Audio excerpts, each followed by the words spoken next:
la place de concert de Peter Gabriel à Paris. 150 € la place.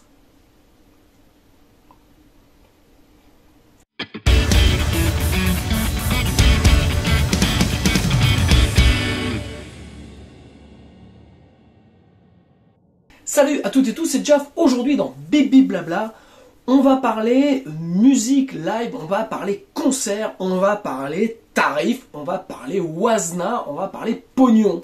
Voilà, alors, en fait le truc m'est venu il y a quelques temps puisque donc j'ai vu Peter Gabriel passer en France et donc je suis fan de Peter Gabriel depuis des années mais je ne l'ai jamais vu en concert.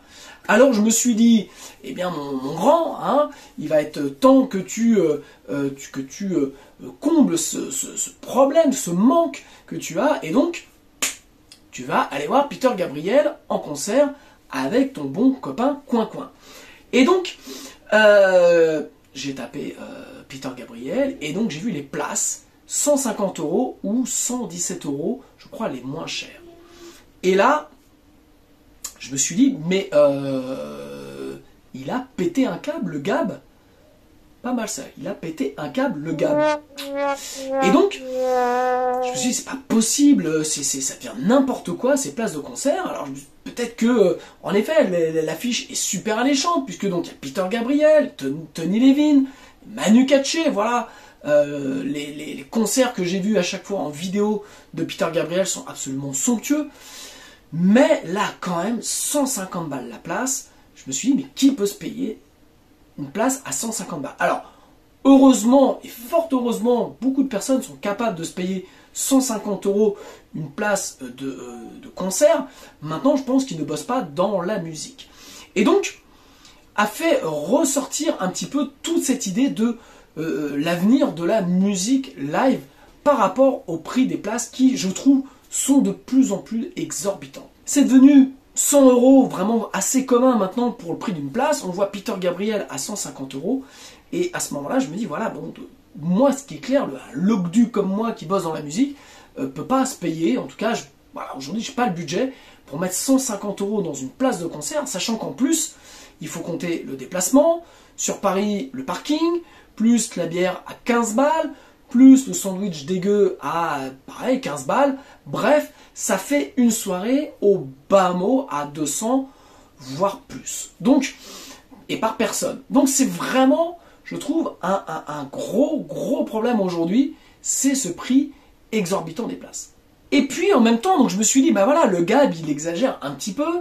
Et en même temps, je me suis souvenu d'un série de reportages que j'avais vu, je crois, qui a été fait par Le Monde, où il parlait en fait des concerts live, notamment dans le hip-hop, et où beaucoup d'artistes, même des artistes majeurs, prenaient le bouillon avec des 100 000 €, 150 000 € de dettes, après avoir fait un Bercy, et avec, je dirais, seulement, bien souvent, des DJ sur scène, pas de musiciens, au final, très peu de choses, et les artistes arrivaient quand même à boire le bouillon. Et donc, ils expliquaient que y a la location de la salle, je crois, à Bercy, c'est au final pas si cher que ça, je crois que c'est 50 ou 60 000 € pour louer Bercy, mais après, il y a la sécurité, en fait, il y a tous les à côté qui viennent là-dedans, la promo et tout, ce qui fait que ça fait monter la note très très haut, et si on veut garder ne serait-ce qu'une place de concert dans ce qui eux ils appellent des prix raisonnables, c'est-à-dire aux alentours de 50 €, ce qui commence je trouve avec quand même déjà un tarif assez important,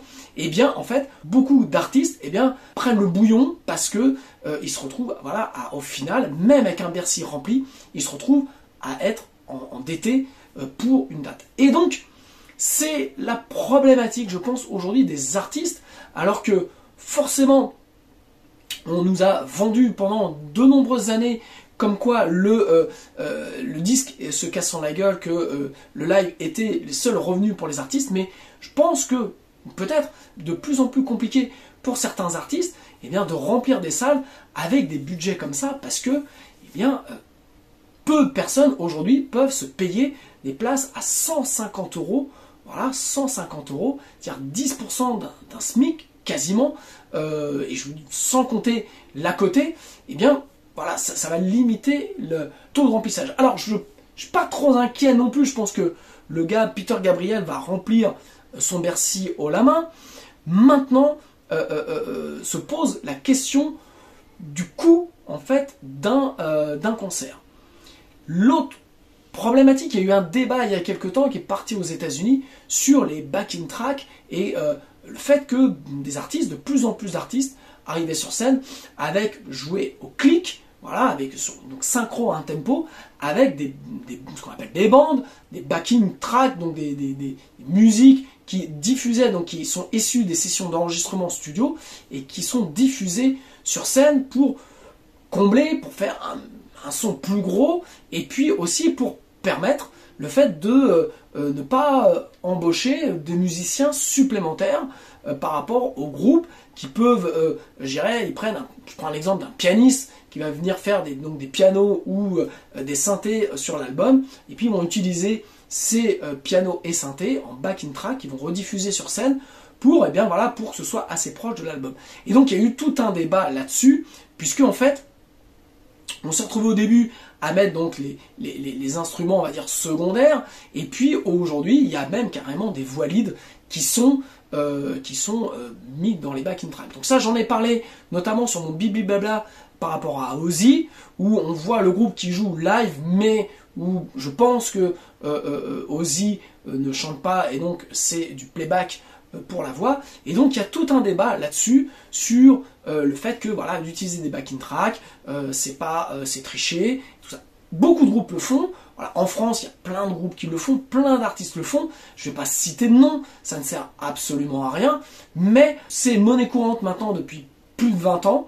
Voilà, depuis que vraiment on enregistre sur ordinateur, ce qui permet vraiment d'avoir des synchros parfaites et puis de faire des exports, des stems assez faciles. Moi, dans mon précédent groupe Ego Miss Blinded, on avait des backing tracks qu'on utilisait, que je déclenchais avec son pad.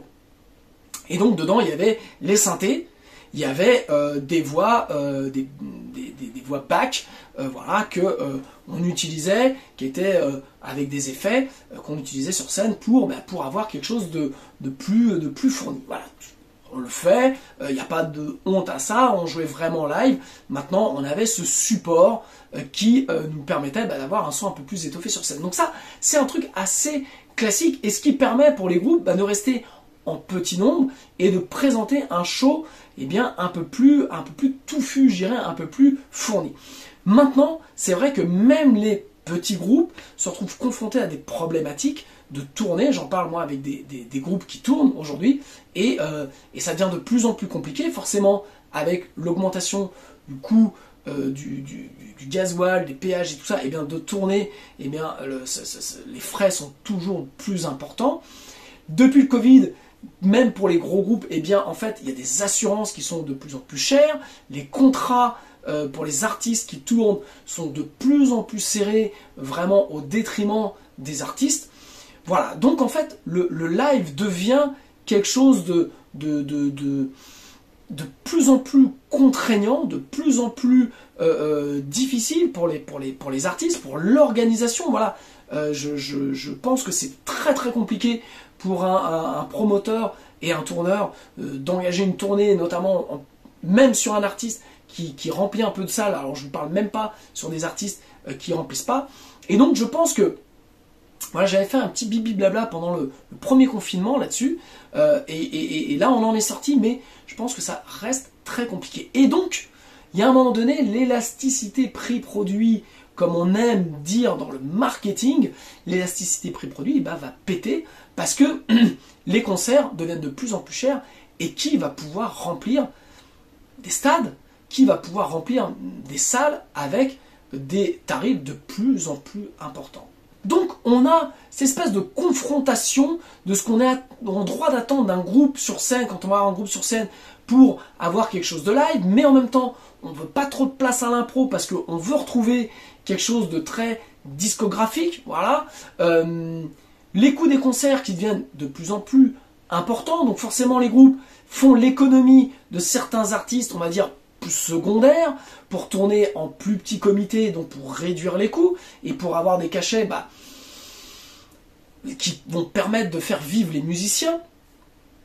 Et puis les consommateurs qui se retrouvent à devoir payer des sommes assez astronomiques, voilà, 150 € pour aller voir Peter Gabriel. Je sais que le show va être énorme, je sais que les musiciens les valent largement, et voilà, je dis, ça les vaut, mais en même temps, malheureusement, c'est des choses que moi, aujourd'hui, je ne peux pas me payer. Alors, je peux me payer un Hellfest, voilà, passer 3 jours parce que je vais voir 50 concerts, et puis voilà, je vais vivre un moment d'immersion totale, mais une soirée à 150 balles, plus le transport, plus la bière à 15 balles, qui est bien souvent pas bonne, et tout genre de trucs, et bien en fait, ça fait une addition beaucoup trop salée pour moi. Alors, question, comment vous consommez la musique live? Est-ce que vous allez voir des groupes plus petits dans des salles plus petites? Malgré tout, alors les budgets restent beaucoup inférieurs, bien inférieurs, mais voilà, vous avez des concerts à 20, 25 euros dans des petites salles, c'est devenu assez commun.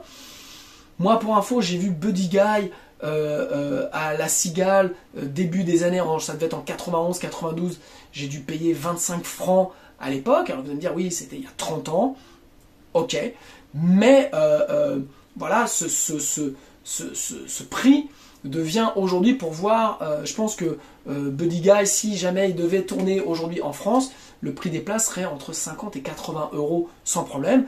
Alors, quel est l'avenir de la musique live? Est-ce que vous pouvez aller vous payer? Est-ce que vous vous offrez? Est-ce que la place de concert reste un poids important dans votre budget parce que vous voulez pas rater des groupes et donc vous voulez continuer à consommer de la musique live, ou est-ce que vous avez fait l'impasse sur les gros concerts et vous allez plus dans des petits concerts? Voilà, j'aimerais bien avoir vos retours là-dessus, savoir aujourd'hui comment vous consommez la musique, ou est-ce que il y a eu un retour, c'est-à-dire que vous allez moins consommer de musique live mais vous allez racheter plus de vinyle ou plus de CD. Voilà, est-ce que je pense que les choses sont en train de changer en ce moment, voilà, et donc quel est votre moyen de consommation de la musique aujourd'hui? Et faites-vous l'impasse sur le live, ou est-ce que vous êtes prêt, ou vous vous dites une fois par an, je me paye un concert à 150 balles, mais je vais qu'à un concert dans l'année parce que j'ai pas les moyens d'en faire plus. Voilà, petit bibi blabla, un petit peu d'échange, j'attends votre retour là-dessus, c'est quelque chose qui m'intéresse beaucoup, notamment par rapport à ce que je suis en train de préparer et de voir, et de même sur les retours que je peux faire par rapport à des artistes que j'accompagne. Voilà, j'aimerais bien avoir en tout cas votre retour de consommateur de musique live, ça m'intéresse beaucoup. Si ce bibi blabla vous a plu, merci donc de vous abonner, de cliquer sur la petite cloche par-ci ou par-là pour être notifié des prochaines vidéos. Vous avez dans le descriptif des e-books gratuits à télécharger sur le Home Studio. Vous avez aussi, si vous voulez aller plus loin, des formations sur Cubase, des formations certifiées Steinberg, des formations sur les EQ, la compression, les reverbs, delay, comment enregistrer son groupe avec seulement 4 micros et un laptop. Bref, vous pouvez aller voir tout un tas de formations qui vont vous permettre d'avancer dans votre projet musical. Et si jamais vous êtes intéressé pour vraiment monter un projet solide artistique, eh bien vous avez la formation Devenez musicien entrepreneur. C'est plus de 80 heures de cours, plus de 200 vidéos, bref, plus un accompagnement d'1 heure par mois pendant 6 mois où je travaille avec vous sur le montage et la création de votre projet artistique. Si vous êtes intéressé par cette formation-là, eh bien vous avez un webinaire qui a lieu le 26 janvier 2023 à 21 h. L'inscription est gratuite. Comptez 1 heure de webinaire où je vous présente la formation et un peu les avantages pour pouvoir créer un écosystème autour de vous et de votre musique. Voilà, je vous souhaite de belles fêtes et puis j'attends vos réponses sur la musique live. Est-ce que vous pensez que la musique live est morte par rapport aux prix qui deviennent aujourd'hui quasiment incompressibles entre les cachets des artistes et les coûts de production, les coûts pour pouvoir tourner? Voilà, j'attends vos retours, je vous embrasse, belle fête, à plus, ciao.